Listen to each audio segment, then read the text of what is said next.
우리 목회가 뭐 그 교회 지역에 관계없이 시대에 관계없이 정말 정상적으로 뿌리를 내리려고 하면 윤리에다가 먼저 뿌리를 좀 내려야 되겠다라는 생각을 했습니다. 두 번째는 교회는 지역에 뿌리를 내려야 한다. 지역에. 얼마 전에 우리 장신대에서 목회윤리 세미나가 있었는데 그 목회윤리 세미나의 뜻밖의 발제하신 교수님이 저한테 이야기하지는 않았는데 저희 부목사님한테 아마 선교 담당 목사님한테 연락을 했었던 것 같아요. 그래서 이제 그분이 이제 윤리학 교수신데 이 박성관 교수님이 이 목회윤리 세미나에서 교회의 문화예술 영역에서의 목회윤리라는 책 그 논문에서 저희 교회를 언급을 했더라고요. 그래서 제가 그 세미나에 갔다가 깜짝 놀랐어요. 여기 우리 교회 이야기가 그 논문에 나와 있네 했는데 본의 아니게 논문 속에 이제 등장을 하는 그런 그 영광을 얻게 됐는데 거기에서 언급한 그런 내용들을 조금 소개하는 시간을 갖도록 하겠습니다. 저희는 먼저 이 박성관 교수님 얘기하는 대로 대사회 문화적 소통을 통한 다양한 봉사 활동을 하는데 사회 봉사 활동은 이분이 정리를 해주신 게 주로 많은 부분이 노년들에게 해당이 되어 있습니다. 저희 교회가 한 3년 전에 저희 교회는 쉽게 얘기하면 청주 도심에 있기는 한데 지방교회라는 게 그렇지 않습니까? 도농복합도교회 비슷해요.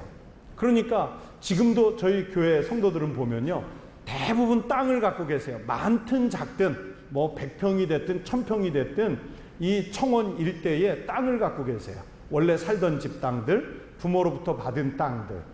그러니까 공무원도 교사도 직장인도 다 농사를 지으세요. 크든 작든 거의. 그래서 제가 이 형태는 도시교회인데 농사를 병행하는 도농교회다. 그래서 1인당 헌금 비율도 도시교회보다는 많지가 않습니다. 그래서 성도 수에 비하면 사실은 도시에 비해서는 헌금 액수가 그렇게 큰 편은 아니에요. 그러나 우리 한국교회 기준으로 볼 때는 어떤 면에서는 제일 보편적인 교회라고 말할 수 있습니다. 부자도 없고 그렇다고 해서 마땅히 그렇게 가난한 사람도 없는 한 중중 내지는 중하층의 성도들로 저희 청북교회는 구성이 되어 있습니다. 근데 이 성도들이 이제 우리 한국 사회가 노인 14%가 넘어가면서 이제 소위 고령사회, 초고령사회로 넘어가고 있지 않습니까? 청년들이 줄어들고 어린이들이 줄어들고 있어요. 그래서 지금은 교회가요, 사회에, 우리 국가의 연령 구조하고 거의 비슷한 구조예요. 자, 아이들 줄었죠? 청년 줄었죠? 30, 40대 숫자 줄었죠? 그런데 교인 숫자는 별로 줄질 않았어요. 왜 그럴까요? 출석 교인의 숫자를 누가 버텨주고 있는가요? 어르신들이, 노인들이 버텨주고 있는 거예요. 그러니까 그분들이 버텨주고 있는 거예요. 그래서 제가 15년 후에는 어떻게 될까? 가만히 생각하니까 다음 세대가 없어요. 그래서 이제는 국가보다 오히려 어린이가 적고 청소년이 적고 청년이 적은 구조가 되겠더라고요. 그렇다면 다음 세대에 집중하는 것도 좋겠지만 이 어르신들에게도 집중을 좀 해야겠다. 그런 마음을 먹고 뭐 늘푸른 대학이라든지 교회학교 구조에 노년부라든지 이런 구조를 다 만드는 거예요. 그리고 지역사회에 어떤 도움을 좀 드릴까 해가지고 구청과 협의를 하고 시청과 협의를 해가지고 저희가 돕는데 뭘 도울까 하는데 마땅히 아이디어가 안 떠올랐어요. 그런데 어느 날 뉴스를 보는데 되게 추운 겨울이었어요. 하지만 2012년 겨울인지 13년 겨울인지 추워가지고 저희 지역에서 가까운 그 구 관내에서 이거를 뭐라 그러죠? 연료를 떼지 못해가지고 돌아가신 동사한 어른들이 생기는 거예요. 그게 아마 전국적으로 이렇게 가끔 생기지 않습니까? 근데 마침 그 뉴스가 딱 보면서 우리 교회가 영향이 미치는 곳에서는 이 뜨거운 여름날 열사하시는 분, 자기가 반일 나갔다가 이 뜨거운 여름날 반일 나가시면 안 되잖아요. 근데 스스로 반일 나가서 돌아가시는 것까지는 막을 수 없지만은 집에 선풍기 하나를 못 틀어서 돌아가시는 분들이 있어요. 그리고 뉴스에 나온 대로 겨울에 전기장판이나 석유 아니면 보일러, 연탄 이거 못 대가지고 돌아가시는 분들이 있어요. 그래서 제가 그 복지과하고 구청장님, 시장님한테 이야기를 했어요. 우리가 그분들을 연료비를 우리가 제공하겠다. 그래서 연료가 필요한 분들에게는 저희들이 한 100여 가정 가까이 연료를 겨울에 제공을 다 해드려요. 한겨울을 나실 수 있도록. 그리고 전기료를 낼 수 없는 그런 혹서기, 혹한기에 계신 분들을 위해서는 저희들이 선풍기 트시라고, 겨울에 또 전기장판이나 이런 거 쓰시라고 그 개인으로 드리는 게 아니고 그분들 전기료 나오는 고지서를 저희가 맡아드리고 있어요. 그러니까 노인들에게, 그냥 제가 생각할 때는 뭐 교회 규모가 있으니까 뭐 몇백 명, 몇 천만 원 이렇게 하지만은 교회가 여력이 있다면 뭐 한 명이든 작으면 작은 대로 2명이든 10명이든 지역사회를 위해서 그런 부분들을 좀 맡아드려야 되지 않겠나. 지난주에도 그래서 목사님 시상식이 뭐 감사패 전달식인데 오시라 그래서 저는 안 갑니다. 그거 뭐 그러려고 한 거는 아니거든요. 제가 그냥 뭐 어떤 의도가 있는 게 아니라 예전에 손봉호 교수님이 그런 얘기를 하셨어요. 우주 총량의 법칙이라는 그 스티븐 호킹이나 아인슈타인이 하는 얘기가 있잖아요. 우주 총량의 법칙이 있는 것처럼 손봉호 교수님이 그 얘기를 하시더라고요. 고통 총량의 법칙이 있대요. 지구 인구가 70억이면 그 70억이 갖고 있는 고통이 있는데 그 고통을 일부가 다 부담하려니까 힘든데 그 고통을 나누면 가벼워진다는 거예요. 그래서 제가 그 말이 맞다. 손봉호 교수님 말씀이 맞다 생각을 해요. 우리 지역사회에 그 고통이 그만큼 있다면 교회가 크면 큰 대로 작으면 작은 대로 그런 그 고통을 좀 나눠줘야 되지 않겠나 그런 생각을 해요. 그러면 어떤 지역에 7, 8명이 고통스럽게 살고 있다면 7, 8교회가 한 분 한 분씩을 맡아주면 그러면 그 고통이 분배가 돼서 서로 지고 갈 수 있는 그런 가벼운 게 되지 않겠나. 그렇죠? 또 마찬가지로 기쁨도 서로 지역사회하고 나누어주면 그 기쁨이 2사람하고 나누면 2배가 되고 10사람하고 나누면 10배가 되는 거고 100사람하고 나누면 100배가 되지 않겠나. 이제 그런 생각을 하게 됐습니다. 그리고 또 그것뿐만이 아니라 우리 그 구청장님이나에게 이제 뭐 시장님보다는 주로 교회가 있는 구의 구청장님한테 얘기하죠. 구청장님, 제가 와서 이제 2분이 바뀌셨는데 앞에 분은 불교 분이셨어요. 정말 독실한 불교 신자이셨어요. 근데 그 불교 신자인 그분이 저희 교회를 이제 부활절 때, 성탄절 때 그때 오시잖아요.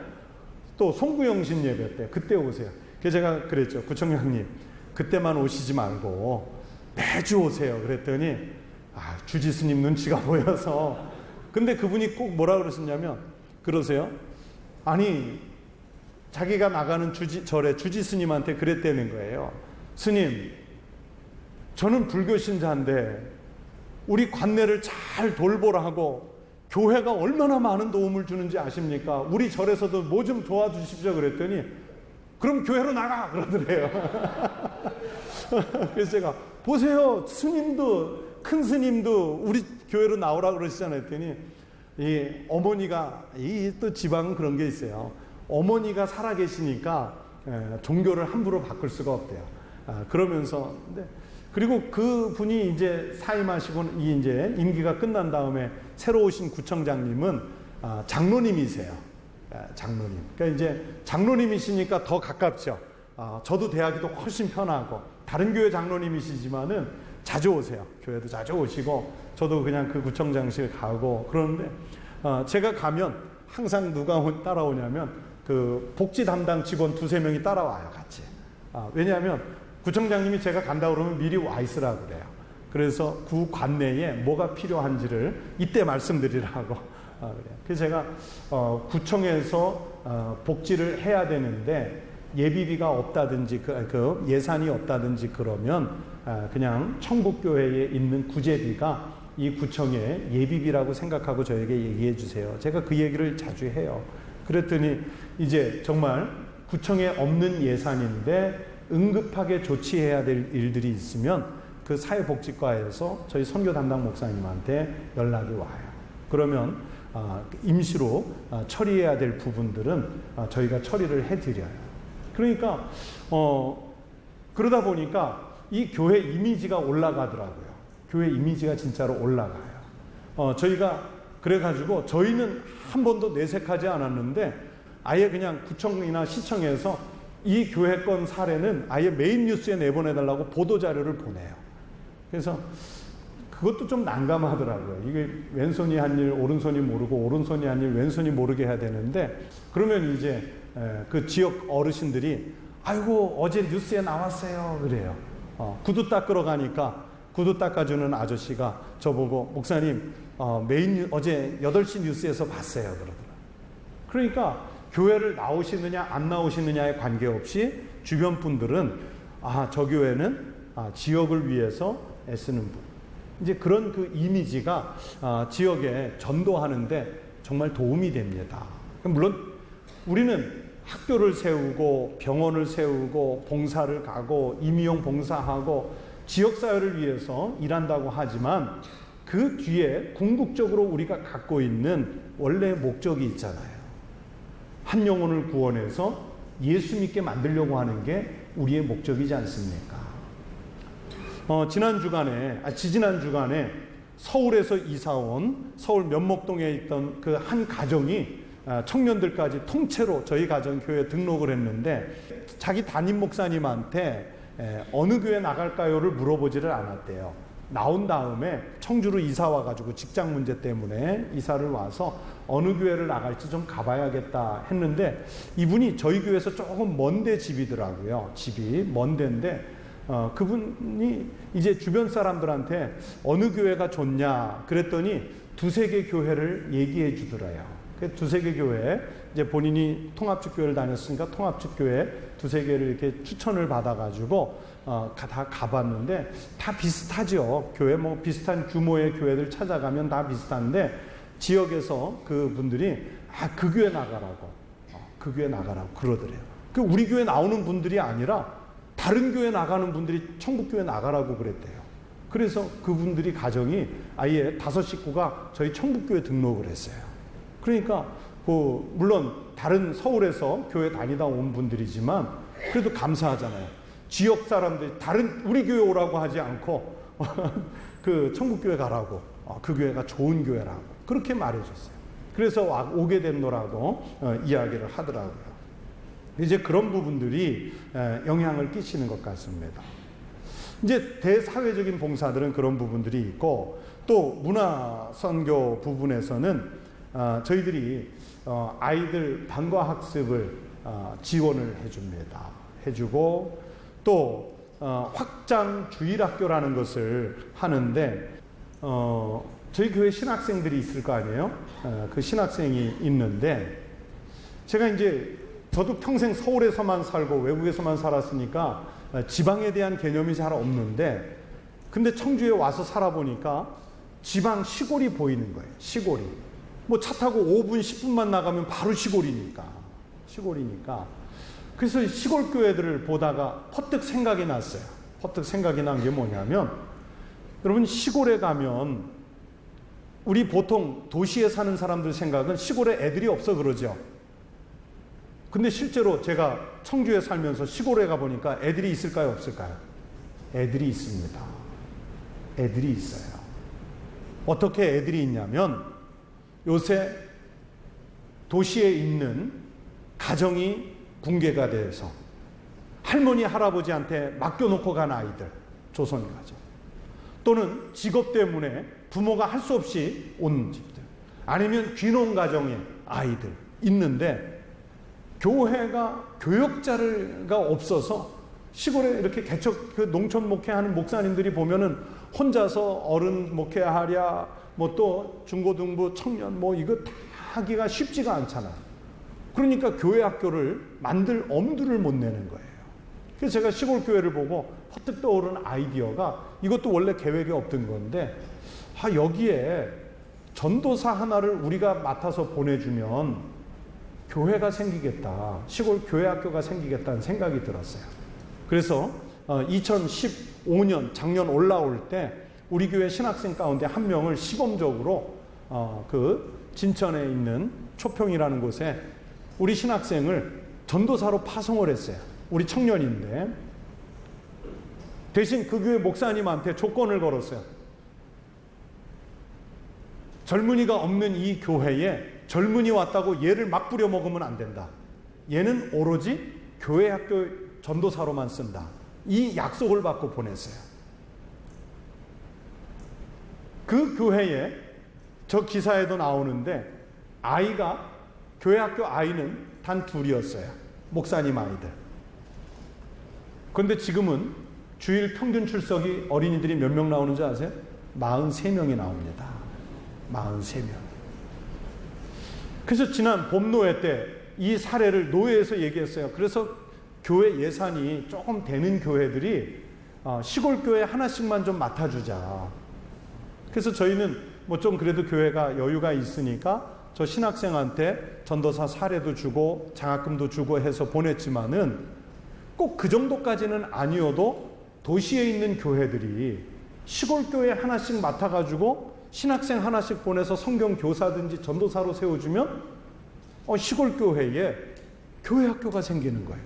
이게 다음 세대를 위해서 제가 이름을 붙였어요. 확장주일학교. 우리 교회만 꼭 주일학교 해야 되나요? 시골 교회도 좀 주일학교가 생겼으면 좋겠다. 그래서 확장주일학교 이렇게 이름을 붙여가지고, 그래서 저희도 지난 연말 당회에 3사람을 하겠다고 정책당회에 올렸는데 저희 장로님들이 건축 앞두고 부담이 너무 크다고 다 줄이는데 이 부분은 그냥 동결. 그래서 건축이 끝나고 나면 하자고 그래서 제가 몇몇 교회에다가 부탁을 했는데 물론 비용 부담이 있죠. 비용 부담이 있는데 잘 안 되더라고요. 그런데 혹시라도 교회 예산이 조금 여유가 있으시면 시골 교회, 물론 우리 교회가 도움받아야 될 형편이면 어렵겠지만은 좀 다른 교회를 도울 여력이 되면, 그래야 그 시골 교회, 이런 교회들이 살아나야 나중에 도시교회도 또 부흥이 될 수가 있습니다. 제가 목회를 하면서 보니까 시골 교회가 또 여름 성경학교를 못해요. 도시교회가 와서 해주지 않으면은 여름 성경학교를 못하더라고요. 그래서 제가 저도 아마 서울에서 계속 있었으면 저런 생각은 꿈에도 못했을 거예요. 그냥 우리 교회 청년들 데리고 시골 교회 여름 성경학교 해주러 가자. 한 교회, 2교회 맡아가지고 갔겠죠. 그게 우리 보편적인 봉사활동이었잖아요. 그런데 그런 혜택을 누릴 수 있는 교회는 예를 들어서 뭐 청주시 청원군 내에 교회가 만약에 50개 있다고 치면은요, 도시교회하고 연계가 돼가지고 그런 여름 성경학교를 도시교회가 지원해서 할 수 있는 교회는 몇 개가 없습니다. 4-5개 될까? 10개가 될까? 나머지는 전혀 여름 성경학교를 할 수 있는 형편이 아니에요. 그래서 제가 이렇게 해서는 안 되겠다. 여름 성경학교 할 수 없는 교회들을 우리가 다 불러가지고 하자 했는데 저희 수련원 시설이 한 600명밖에 수용할 수가 없어요. 예배당에 한 번 예배 드리는 거는 뭐 1000여 명 들어갈 수 있지만은 아이들 먹고 화장실 가고 샤워하고 이런 것들은 한 600명 정도가 맥시멈이에요. 그래서 한 몇 년 전부터 연합 여름 성경학교를 저희가 해줘요. 그래서 매해 선착순으로 미자립교회, 농촌교회, 어촌교회만 받는데 400명 선착순 하는데 기독 공부에 광고 나가고 나면 한 2주면 다 찹니다. 그만큼 성경학교 할 수 있는 교회가 없다는 얘기죠. 근데 저거를 하고 나서 제일 감사한 일이 뭐냐면, 이제 예를 들면 이런 사례예요. 구체적으로 경남 사천에 있는 어느 시골 교회가 그 기독 공보를 보고 청주에서 이런 그 여름 성경학교가 있다니까 그 교회는 교회 학교가 없었어요. 그래서 목사님이 봉고차에 동네 애들 4명을 태워가지고 온 거예요. 성경학교를 왔어요. 그래가지고 그 교회가 3년 전인가 돌아가가지고 그 교회에 교회 학교가 생겼어요. 지금 한 10여 명 나오는. 그러니까 제일 보람된 게 뭐냐면 여기 왔다가 가서 그 미자립교회 시골교회에 교회 학교 생겼다는 소식이 제일 반가워요. 그러려고 한 거거든요. 그래서 1년에 한 교회만 교회 학교가 새로 생겼다고 그래도 저는 이거 성공했다고 봐요. 선교나 전도나 다음 세대를 키우는 것은 고비용 저효율입니다. 그렇잖아요. 선교사님 어디에 보냈는데 이슬람권에 불교권에 사회주의권에 보냈는데 몇 년 선교해가지고 세례자 1명 세우기 쉽지 않잖아요. 보세요. 선교사님 생활비, 사역비 이거 투자하는 게 아마 한국에 다른 데다가 투자하면 큰 효과를 낼 수 있을는지도 모르겠어요. 그래도 몇 년에 1명 세례자 얻기 위해서 우리가 선교사를 보내는 이유가 뭐예요? 한 영혼을 살리려고 하는 건데, 그런데 여름 성경학교 여름에 한 번 하고 나서 그 농촌에 또는 미자립 교회에 교회 학교가 생겼다, 아니면 탄력이 붙어서 아이들 전도가 됐다, 그러면 비용은 좀 많이 들어가지만은 그 비용에 맞는 저는 그 효과는 충분히 거뒀다고 생각을 해요. 근데 이런 부분들이 지역교회를 살리는 그런 역할이 되는 것 같습니다. 어떻든 저희는 교회가 지역에 뭔가 좀 할 수 있는 그런 교회를 좀 만들어 가보자, 이렇게 목회를 하는데, 제가 말씀드린 것 중에 상당 부분 몇 가지는 원로 목사님 때부터 해오던 것도 있고, 지역사회 시청이나 구청이나 관청하고 관계를 맺어서 하는 것들은 제가 와서 다 루트를 새로 개발해 가지고 하고 있는데, 어떻든 지역사회에 기여하는 그런 목회를 하고 있습니다. 계속 반복해서 말씀드리는 건데, 이 중에 몇 가지 프로그램들은 교회 규모가 작아도 할 수 있는 것 같아요. 작아도 작은 숫자만큼, 또 교회 규모가 중형, 대형이 되면 되는 만큼 하실 수 있는 그런 프로그램들이 있습니다. 제가 머리맡에 두고 좋아하는 책이 팡세입니다. 저희 교회 성도들이 제가 하도 설교 중에 팡세를 인용을 하도 많이 하니까 팡세를 안 읽고는 목사님과 얘기할 수 없다 뭐 이래가지고, 근데 그 팡세는 제가 볼 때는 한 번에 읽을 책은 아닌 것 같아요. 머리맡에 두고 아니면 휴가지에 가서 아니면 조용히 묵상할 때 하나씩 꺼내서 읽으면 보화 같은 말씀들이 많이 있는데, 근데 제 가슴을, 제가 항상 우리 교회 목회 프로그램을 할 때 늘 저에게 가슴을 찔러주는 말이 이 팡세의 이 말이에요. 550번째 단락에 이런 얘기가 있어요. 당신은 사람들이 당신의 선행을 믿어주기를 원하십니까? 그렇다면 그것에 관해 얘기하지 마십시오. 예수님 말씀이 생각나죠? 오른손이 한 일 왼손이 모르게, 왼손이 한 일 오른손이 모르게. 저는 그 정신을 잃어서는 안 된다고 생각합니다. 그래서 이 팡세의 이 이야기를 늘 마음에 두고 있습니다. 그렇다면 그것에 관해 얘기하지 마십시오.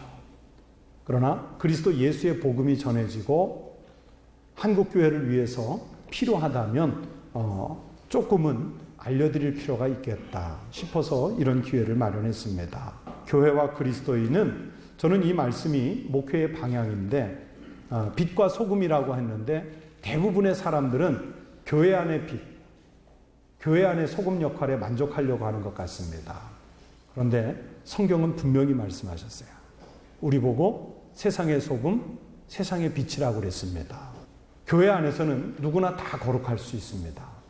그러나 교회 밖에 나갔을 때 그 삶에서 빛이 나지 않고 소금의 역할을 감당하지 못한다면 그것은 온전한 그리스도인의 모습, 또 세상 속에서 온전한 교회의 모습은 아니라고 생각됩니다.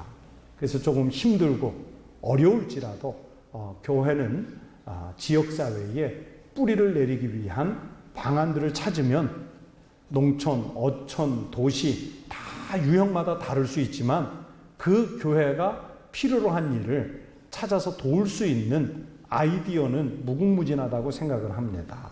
그러니까 우리 목회자들이 하는 그곳에서 좋은 목회의 그 영향력이 나타나셨으면 좋겠다 하는 마음에서 정확하게 정리된 프로그램은 아니지만 저희 교회가 하고 있는 일들을 조금 도움이 되시라고 말씀을 드렸습니다.